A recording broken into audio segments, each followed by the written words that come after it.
Singaporeans have handed a spectacular victory to Tharman Shanmugaratnam as their country's first non-Chinese president and have in the process illustrated a growing trend towards robust race relations among the city-state's majority and various ethnic minorities. People of Indian origin in Singapore constitute only 7% of its 5.64 million population, but Shanmugaratnam won a whopping 70+% votes. Known as a man of great intellect and empathy, both in Singapore and abroad, the 66-year-old will be sworn in next week. It's a measure of his popularity that he was widely seen as the likeliest prime minister once the incumbent Lee Hsien Loong stepped down. Instead, he chose to go for a role that is largely ceremonial because he thought he would not be good at being prime minister, as well as his belief in encouraging younger leadership. To understand what Tharman Shanmugaratnam's rise means, Mayank Chhaya Reports spoke to the well-known Singapore-based journalist, writer, and public speaker, Ravi Velloor. Welcome to Mayank Chhaya Reports, Ravi. It's a great pleasure to have you on. Wonderful to see you, Mike. How do you view the spectacular win of Tharman Shanmugaratnam in the broader socio-political and cultural context? Well, Mike, I think you chose a very interesting word. You said spectacular. I'd also add the word startling because everyone expected a much closer contest. And, in this country, straw polls are not allowed. But even so, analysts can speculate. And most analysts had thought that Tharman Shanmugaratnam would win by maybe 55% of the vote. So what turned out was a true landslide, and that was totally unexpected. And to get more than 70% of the vote in a three-cornered contest was truly spectacular, as you put it. And the fact that he belongs to a minority community, the Indian community, so-called Indian community, is only 7% of Singapore, and that makes it even more startling. It's interesting you mentioned 7%. It just struck me that a community with 7% in Singapore ends up having someone who scores 70% of popular vote, but it's 10 times its demographic weight. It's quite extraordinary. It is. And I think the key lesson of this presidential election is that the two pillars of Singapore's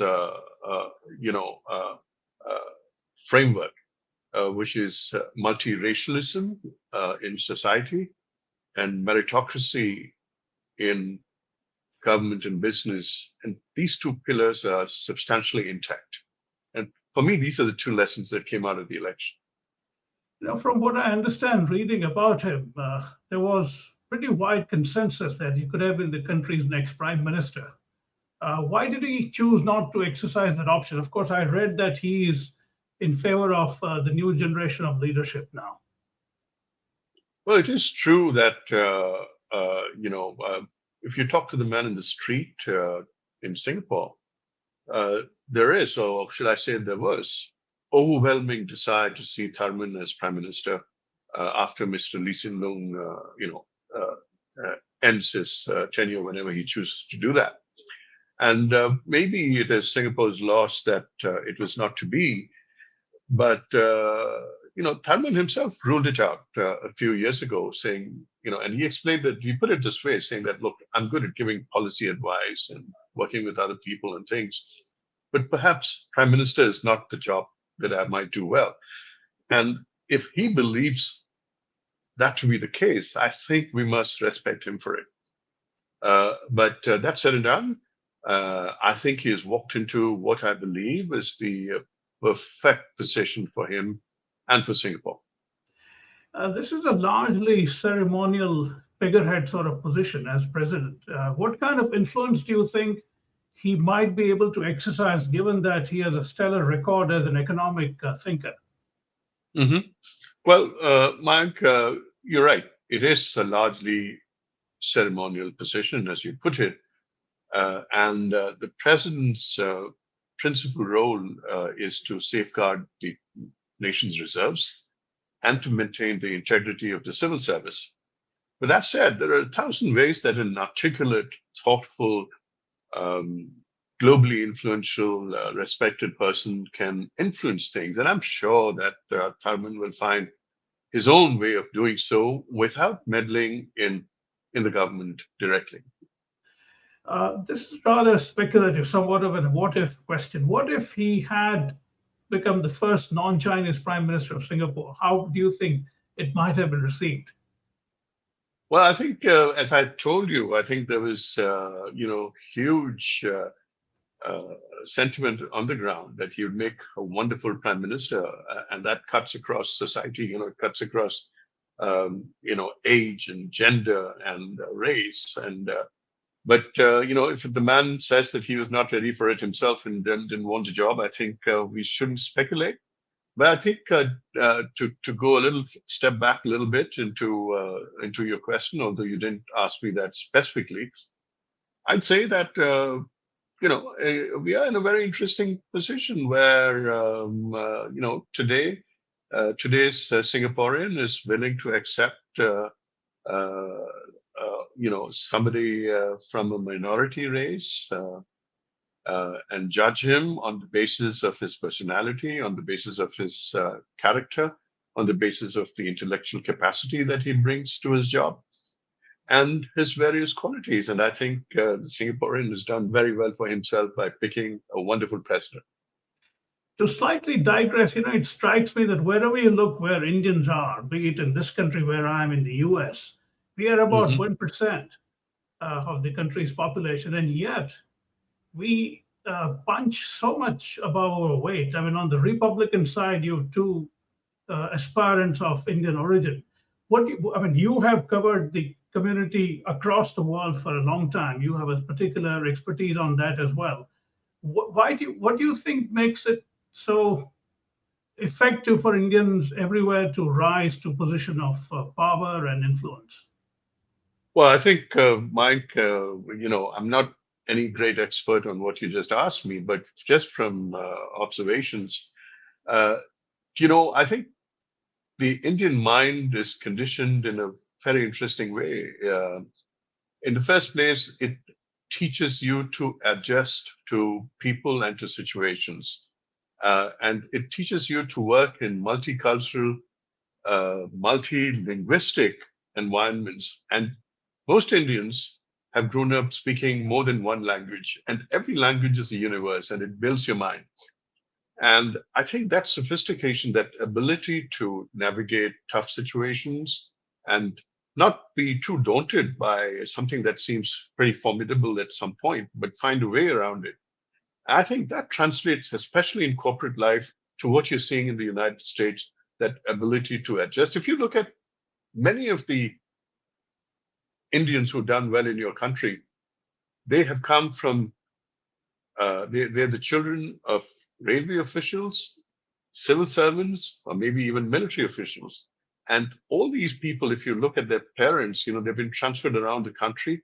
So they learn to move, they learn to adjust, they learn to make new friends, and they learn to navigate situations. And I think that really is the essence of the Indian mind. Plus the fact that two or three languages, and each language, as I said, is an entire thought process that resides in your mind. So the Indian mind is a very complex mind, and it's conditioned to adapt to change and to emerge from it uh, fairly successfully, I'd say.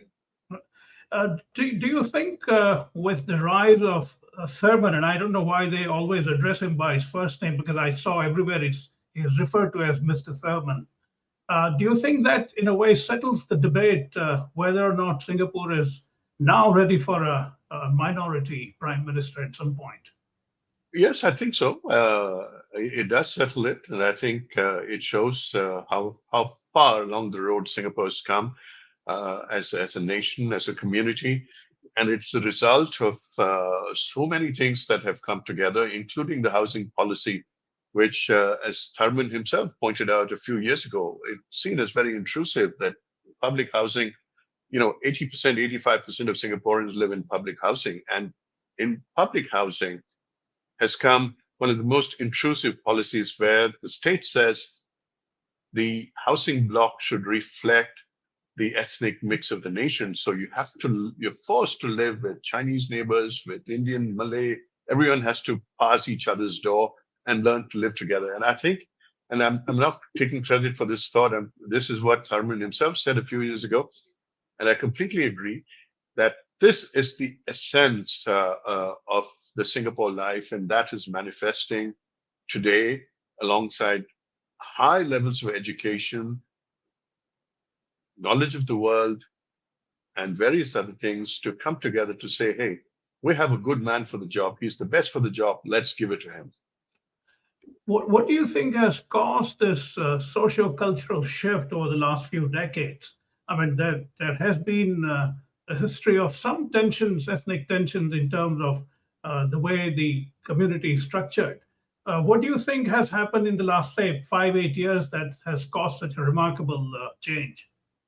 I think, Mayank, that it would start with your country. The United States has made, especially the Trump era, has made certain obnoxious positions fairly, I wouldn't say acceptable, but more current and more used by leaders whom we elect to high office, and that has diminished, that has diluted the quality of the leadership. And, whatever you say, the United States is still the city on the hill. And what happens in your country does affect the world, just like what happens in the country of your birth, India, does affect this region. So if the US gets more intolerant, and if political leaders in your country are able to say things in public which would be nose holding for a lot of other people, that makes it a little more acceptable to a bunch of idiots around the world to also use that same language. And the same goes for India. And the same goes for India. Let me make that very clear. What happens in India does not stay in India. And all of our nations in this part of the world, in Southeast Asia, that try to work with multicultural, multiracial, multi-religious societies and to keep them together, we get affected if the perception, whether it's true or not, I'm not passing judgment on it. If the perception prevails that India is being unfair to its minorities or being,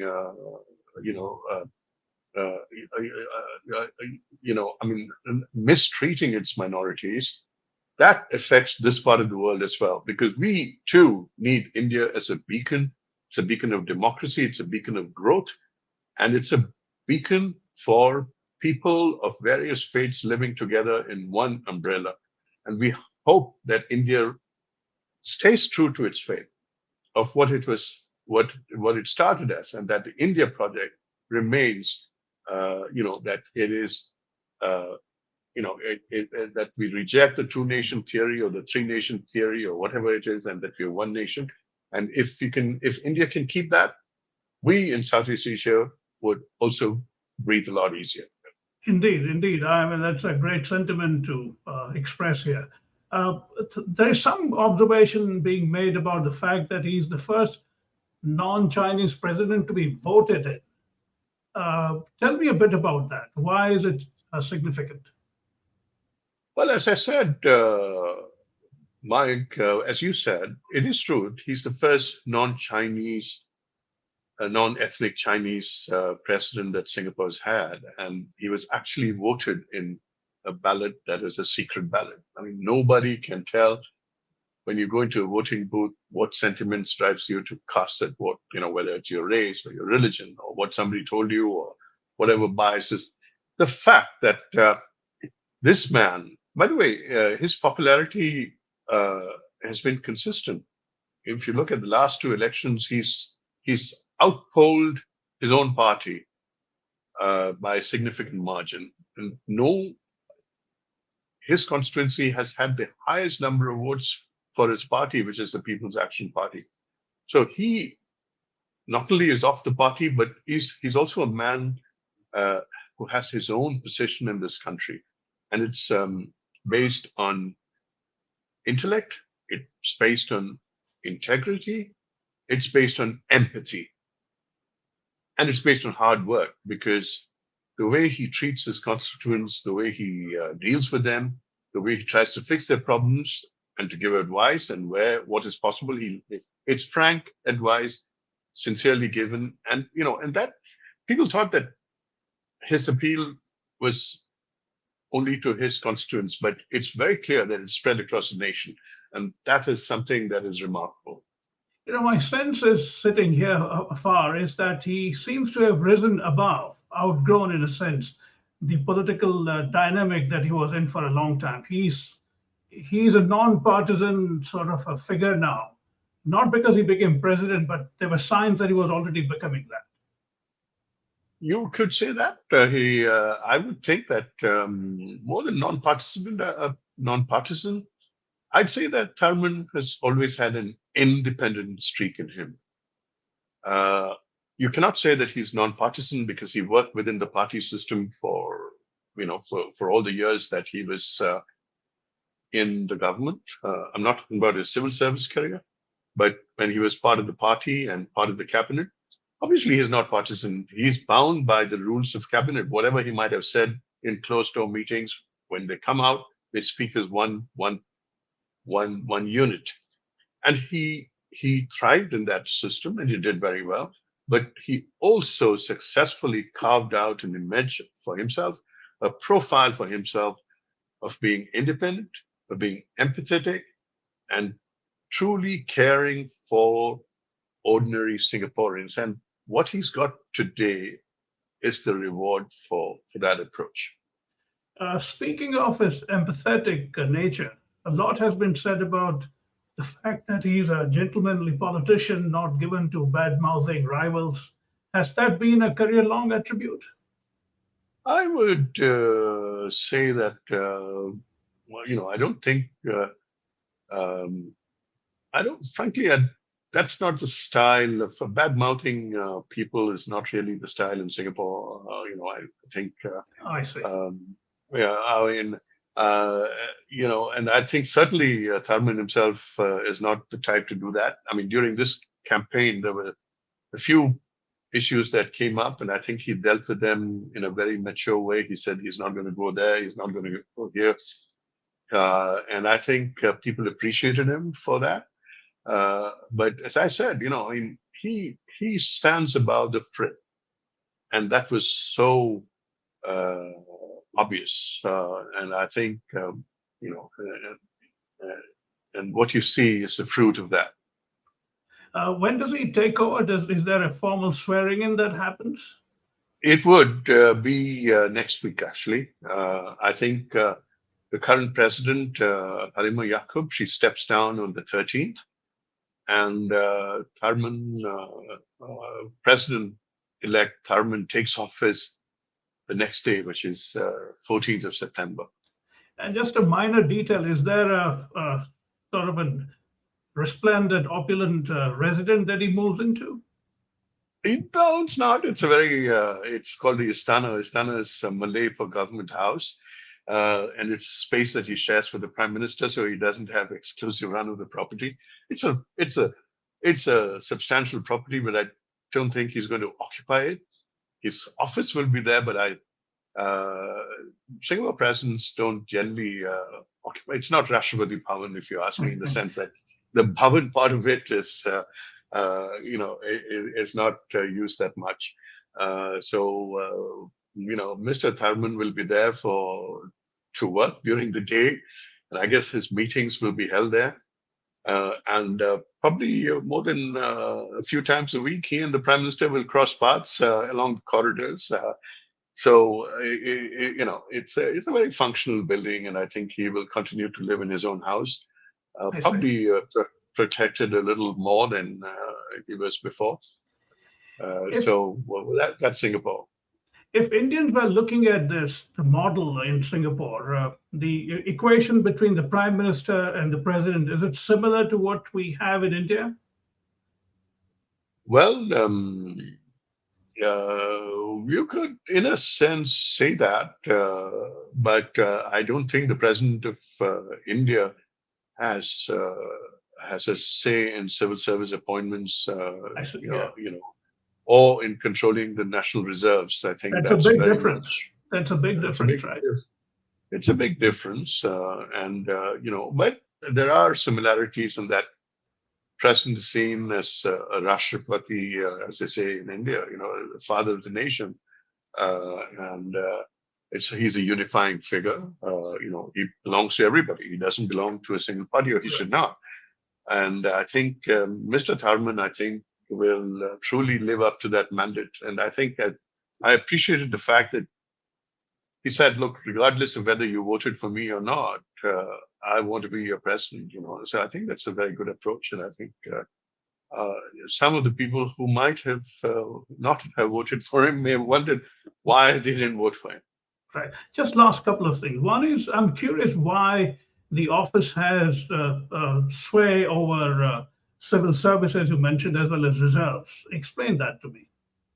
I don't know, frankly. Okay. The reserves is because you need a custodian and somebody who puts another eye, because the government has its own interests, right? The first thing, I mean, among other things, aside from ruling effectively, is also to get re-elected.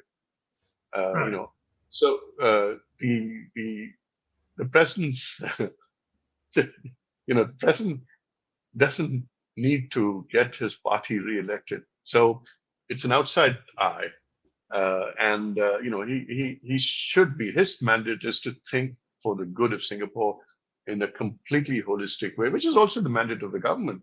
But the mandate of the government is also tempered by the fact that they also need to get re-elected. So there needs to be a balance, and I think the president, with his sagacity and with his wisdom, and that approach should always. I mean, and that's my understanding of the presidency. Right. Just to conclude, in your immediate neighborhood, you have Malaysia, which also has a large population of Indian extraction. What do you think something like this does to the community there? Mike, I think it's a lesson for the whole world, not just my neighbors, Malaysia and Indonesia. But while I celebrate, the tremendous vote that Mr. Tharman has got, I do wish that someday we would also have a candidate from the Malay community, Malay Muslim community, who's equally popular, equally well regarded in Singapore. And that will be the lesson that we would, be able to highlight to our neighbors without saying so in so many words. It's the fact that a truly meritocratic, race-blind society, and to me, that will be the day when Singapore truly becomes, spectacular. Ravi, I'm interested to know from you about Mr. Thurman's Indian roots. Highlight some. I mean, I'm rather intrigued by that. Well, I'd say his Indian roots are a bit of a misnomer, Mike. The reason being that, to begin with, he's a third generation Singaporean. And if you really go trace his ethnicity back 4 generations, it's not really Indian as much as Ceylonese Tamil. But the fact remains that the Indian civilization does impact, Ceylon and the Tamils in Ceylon greatly. And to that extent, you could say that he's of Indian origin, or at least culturally, he's certainly influenced. But in this country, what happens is, this nobody goes into the specificities. So what happens is, there are just broad classifications of Chinese, Malay, Indian. To that extent, he's of Indian origin. But if you really want to drill it down, I'd really think that he belongs to a highly evolved Ceylonese Tamil mind that has, that he's inherited. That's his tribal memory is probably goes back. And the Ceylonese Tamils have done great work in Singapore. Right. They've been including, National Airline and various other things, and great bureaucrats, great people in education, in medicine, have been Ceylonese Tamils. And Mr. Tharman belongs to that strain of ethnic background. Yes. Oh, that's fascinating. I'm glad you mentioned that. Thank you. We wrap it up on that note, Ravi. Okay, buddy.